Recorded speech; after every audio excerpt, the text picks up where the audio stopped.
Hi, this is James from Tabletop Gaming Guild, and today we're going to take a look at a solo RPG. Now, this solo RPG, you're going to be playing as an investigator in multiple different types of thematic realms there. So you could do sci-fi, you can do modern, you can do your past, you can do whatever you want. And you're going to be playing through this and trying to solve a mystery before time runs out. Let's go ahead down to the table here. I'm going to give you a general idea what comes in this book, and then we're going to come back and I'm going to give you my final thoughts.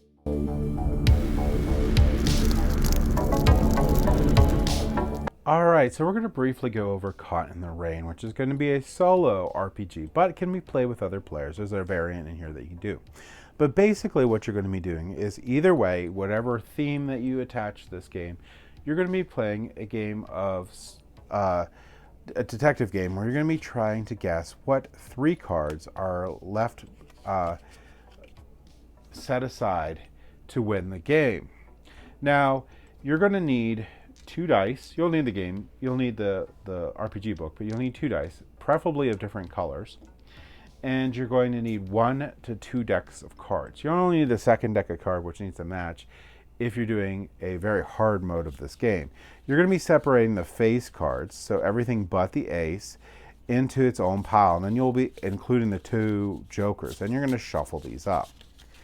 All right, once you shuffle these up, you're going to go ahead and remove, I suggest you actually do the jokers last, because you're going to remove 3 face cards and then shuffle this up so the jokers don't end up in here.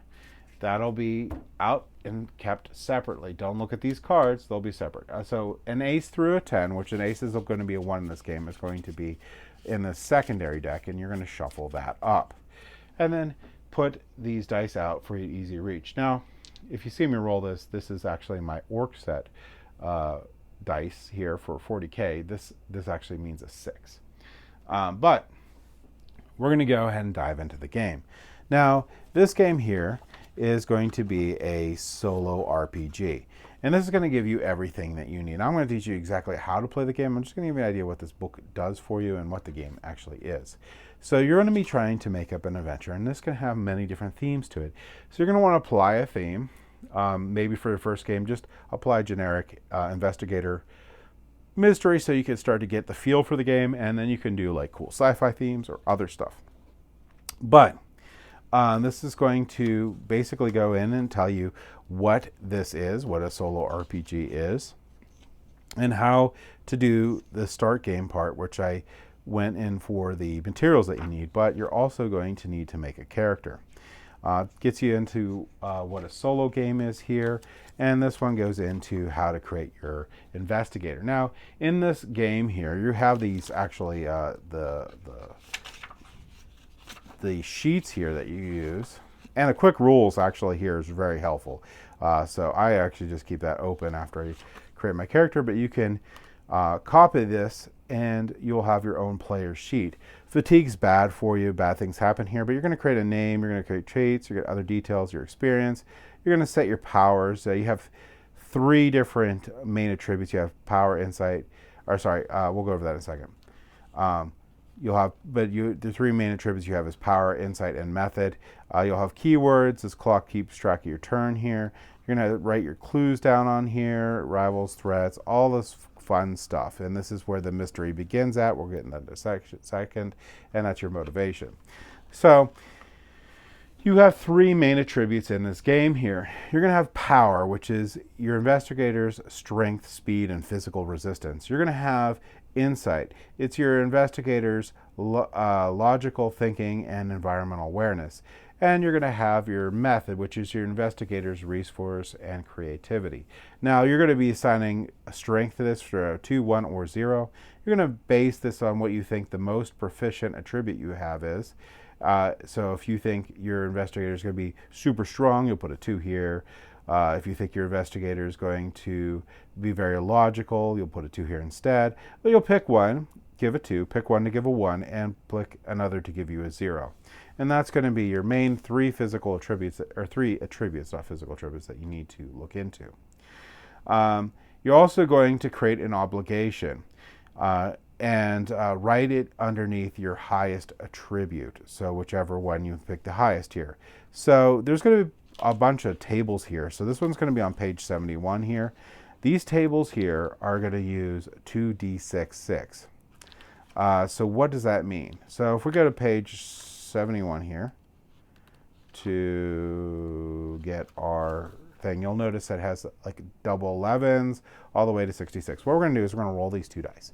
You're going to pick one to be the left number and one to be the right number. So I'm going to pick this green to be the left number. So this would be 21. So this would be 2 and 1. So I look at 21, and this is manage disability. So I would have a disability of some sort that I need to manage. Once I create an obligation, then I'm going to create a signature keyword. That's going to be on page 67 here. And again, roll the dice. So if I roll this dice, my keyword would be 63. So look at 63, it'd be presence.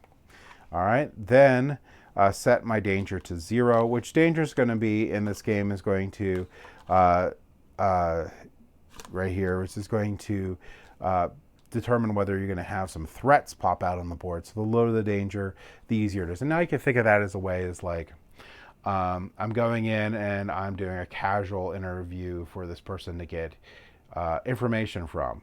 And the villain or whatnot is not really going to be actively caring that I do that. But later on, they might actively care. And they might actively care to see what I'm doing. They might actively care to try to stop me. And they might actively care to kill me. So as the danger increases, the threats get worse for you. You could create a name and add a trait. And the traits are going to be on 53 here. So if we go to page 53, we will go ahead and then roll the dice here. So I roll these 2 dice, and I have a 61, and the 61 says I am forgetful.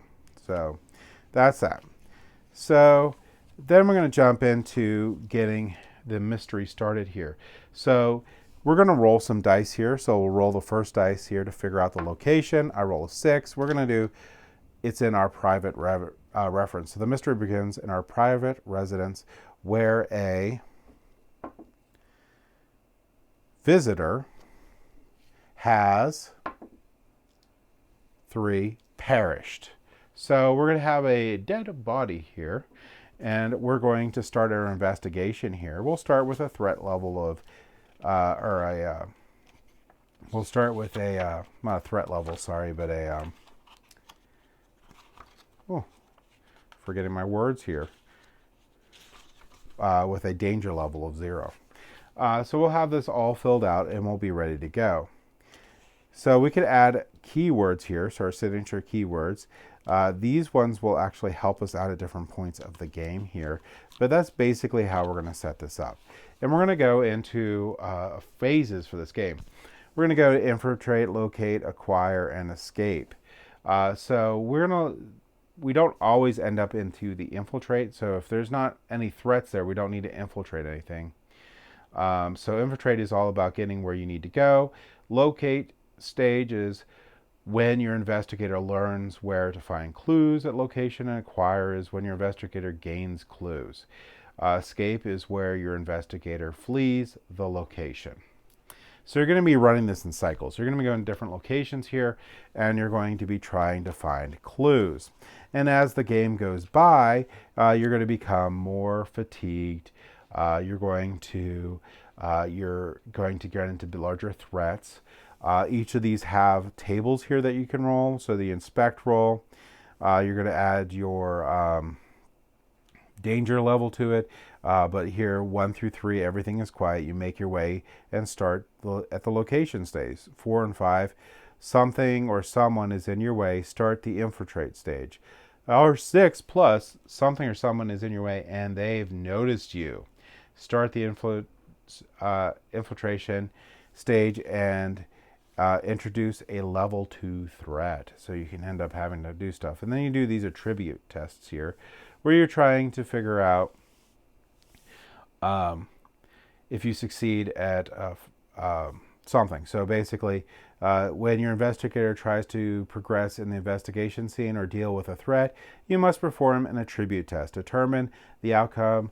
The outcome of these tests will affect the fiction by changing the situation. So if you get a 1 through 6, that's going to be a failure. If you get a 7 through 9, that'll be success at a cost. Your investigator succeeds, but there is a complication. Or 10 plus, there is a success. So based on your description, you will determine which of the investigator attributes best describes the action you're attempting. Then you're going to roll 2 6-sided dice and sum their results to the chosen attribute. Now you'll also add your attribute number to this too, so that'll help out. So if you're stronger than, you add that 2 on there, that can help you out a lot in getting that. Most of the time you're going to either end with a failure or a success at a cost. So these keywords can help you out with that. But you have danger and you have a fatigue track. You want to try to keep the fatigue track down to a minimum. But this game here is going to be all about trying to eliminate these cards here, which we'll go over in a second, to figure out what cards are in this pile. And you're going to be using these clues here to try to figure out these truths, is what these guys are called. And these truths here have a couple different things that can happen. So you get your clues, which are theirs, and then you have your truths. Your truths are going to tell you which cards are not in these 3 cards. Now, one of the things that I recommend in this game, which I think is a lot of fun, is if you have a theme on there, assign a table there that gives like names and people for each of these face cards. So you're sort of eliminating people instead of like the ace of diamonds or whatnot. But these are the truth. The jokers, whenever a joker is drawn from the clue deck, even when instructed to discard a card, choose a clue set which has not been established as a truth and make it a false lead. Remove the joker from the game. So the jokers are bad.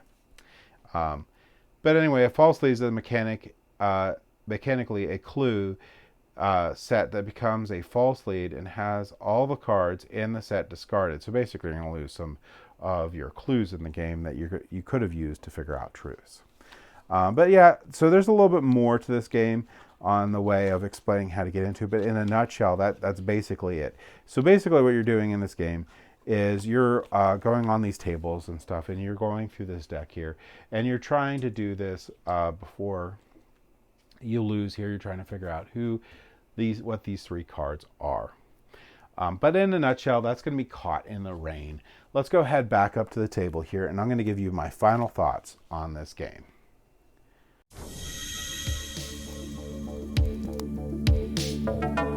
So that was Caught in the Rain RPG. Now, I'm not a huge RPG person. I very rarely play them, but I have been enjoying a lot of solo things.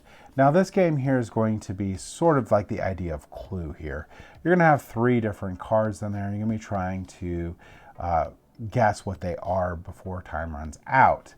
The cool thing about this game is the added mechanisms on top of that. So if you're a very imaginative person, you can create these really cool mysteries, solo style, with playing through the mechanics of this RPG, which I really do appreciate. One of the things I do think is a really cool idea is if you put names to all these face cards, so you can sort of, especially if they fit with a theme that you're trying to go with. So if you're trying to do like cyberpunk, you figure out villains that are in the cyberpunk universe, and you're trying to figure out which one those are that caused the crime. So there's a lot of really cool things that you can do with this. Now this, like any other RPG pretty much, is based on your own imagination, and especially by playing by yourself here as a solo RPG. The mechanics will get you a game, but your imagination will really make it an experience. So this is going to be for those who have a very active imagination and just love to stretch their creative juices there and have a great experience. This is going to be the game for you. If you are more into having like a guided one-shot or something like that, this one here is not going to be for you. That's my caveat for this game. So if you're in that crowd where you're a super creative person and you want to have something that you can do in your downtime to, have some fun and expand your creativity, this is going to be the game for you. And that's my thoughts on this solo RPG Caught in the Rain. Thank you for watching.